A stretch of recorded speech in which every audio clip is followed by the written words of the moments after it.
Sudah dilarang oleh Fendi dan Alisa Wahid, Cak Imin tetap berjualan nama Gus Dur. PKB yang dulu didirikan oleh Gus Dur, kalau PKB sekarang bukan PKB Gus Dur, ini PKB Caimin. Jadi beda, corak politiknya sudah berbeda, karakter politiknya sudah beda, apa yang diperjuangkan juga sudah berbeda.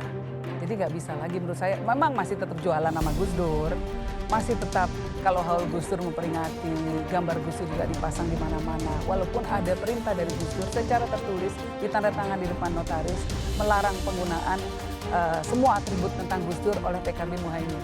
Ada, itu ada larangannya jelas sekali. Tapi ya namanya orang masih mencuri-curi, kebiasaan kayaknya mencuri-curi. Mencuri partai, sekarang mencuri gambar.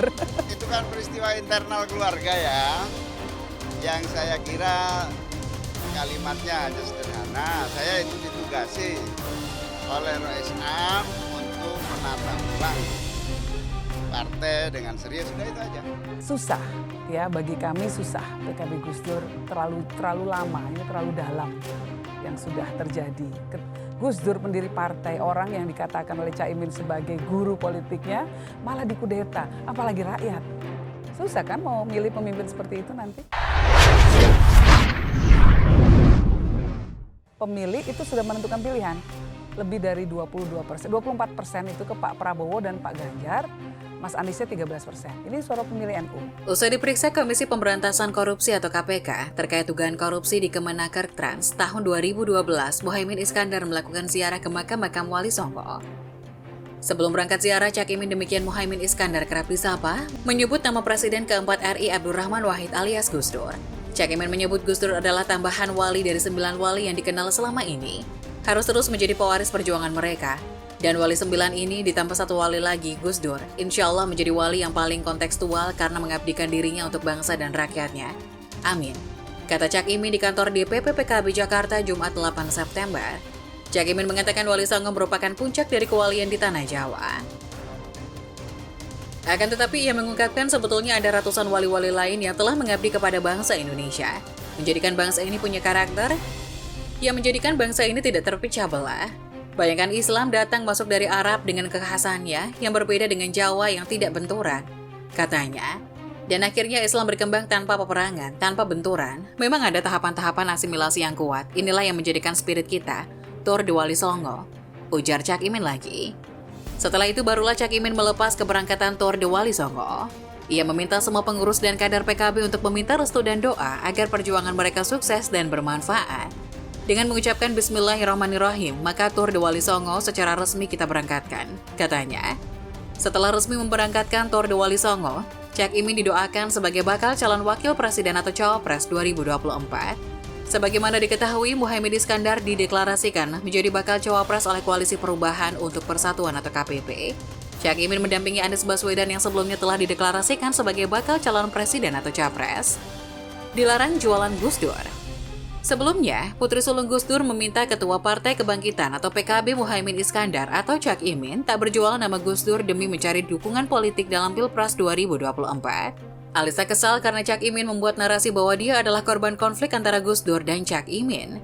Menurutnya, PKB yang dipimpin Cak Imin telah membuat narasi tidak benar tentang konflik tersebut.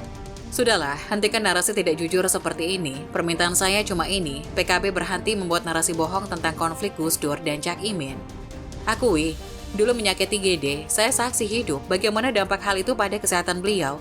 Stop jualan Gus Dur buat mencari dukungan publik. Toh sudah merasa sukses, sudah itu saja. Tulis Alisa di Twitter Rabu 6 September. Menurut Alisa, Cak Imin merebut PKB dari tangan Gus Dur. Dia juga mengingat hal yang diucapkan ayahnya dalam konflik itu. Oleh sebab itu, dia mengimbau bakal cawapres Anies Baswedan itu agar berhenti membawa-bawa nama Gus Dur untuk keperluan kontestasi tahun depan. Saya memang tidak pernah terlibat masuk di PKB, tapi saya jelas mengingat betul ucapan Gus Dur langsung kepada saya. Imin merebut PKB dan tidak bisa dibiarkan, kata dia menjelaskan. Alisa mengaku tak berniat mengambil alih PKB dari tangan Cak Imin. Dia hanya ingin Cak Imin tak lagi menyangkut pautkan Gus Dur dengan urusan politik partainya. Saya bukan politisi, saya tidak ada agenda merebut PKB, saya tidak pernah komen urusan PKB apapun. Walaupun PKB mengklaim penerus GD tapi miss, tidak pernah muncul bersama minoritas saat ada masalah. Saya juga tidak pernah komen, saya cuma perjuangkan 3 hal tadi, itu saja. Dalam beberapa kesempatan, Yeni Wahid, putri kedua Gus Dur, juga meminta Cak Imin tidak membuat gambar Gus Dur di baliho atau poster PKB. Kami keberatan jika foto Gus Dur digunakan untuk jualan PKB, kata Yeni. Survei Litbang Kompas PKB keok dari PDIP. Meski sering mengklaim sebagai partai kaum Nadliyin dan mendapat dukungan Kiai, PKB ternyata selalu kalah jika dihadapkan PDIP di kantong-kantong Nahdlatul Ulama atau NU. Hal tersebut terpotret pada survei Lembaga Penelitian dan Pengembangan atau Litbang Kompas teranyar. Elektabilitas Partai Besutan Muhaimin Iskandar alias Cak Imin itu bahkan tak berdaya menghadapi Partai Gerindra. Elektabilitas PKB hanya mencapai 10,2% di kalangan pemilih NU secara nasional. Angka itu memang naik dibanding survei Litbang Kompas periode Januari 2022, di mana potensi elektoral PKB saat itu sebesar 8,5%.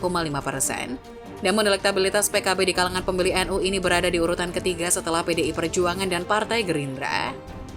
Menurut survei, elektabilitas PDIP di kalangan responden NU sebesar 22,9%, sedangkan Gerindra 19,9%.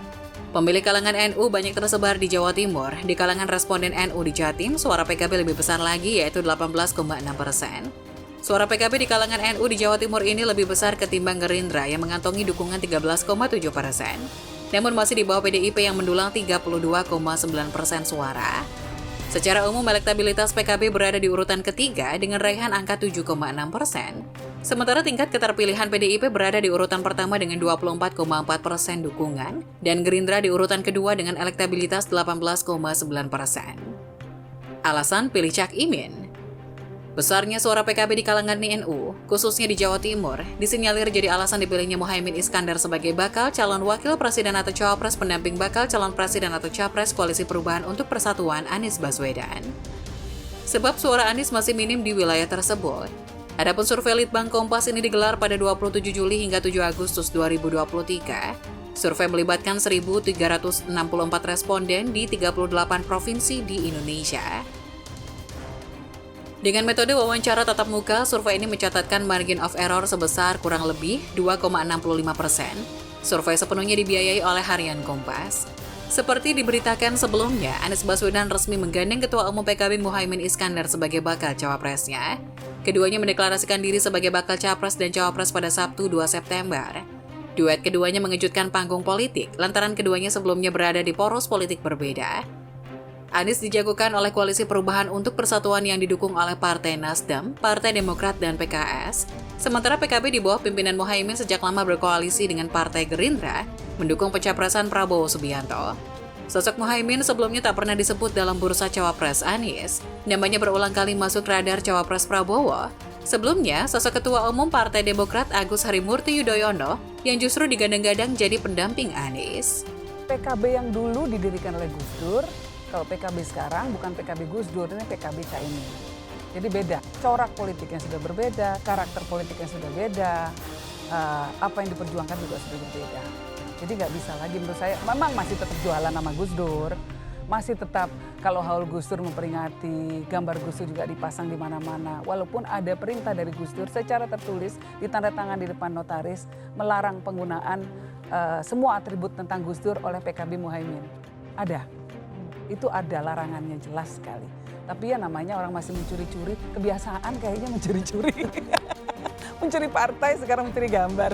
Itu kan peristiwa internal keluarga ya, yang saya kira kalimatnya hanya sederhana. Saya itu ditugasi oleh ROSAM untuk menata ulang partai dengan serius, sudah itu aja. Susah. Ya, bagi kami susah. PKB Gus Dur terlalu lama, ini terlalu dalam yang sudah terjadi. Gus Dur pendiri partai, orang yang dikatakan oleh Caimin sebagai guru politiknya malah dikudeta, apalagi rakyat. Susah kan mau milih pemimpin seperti itu nanti?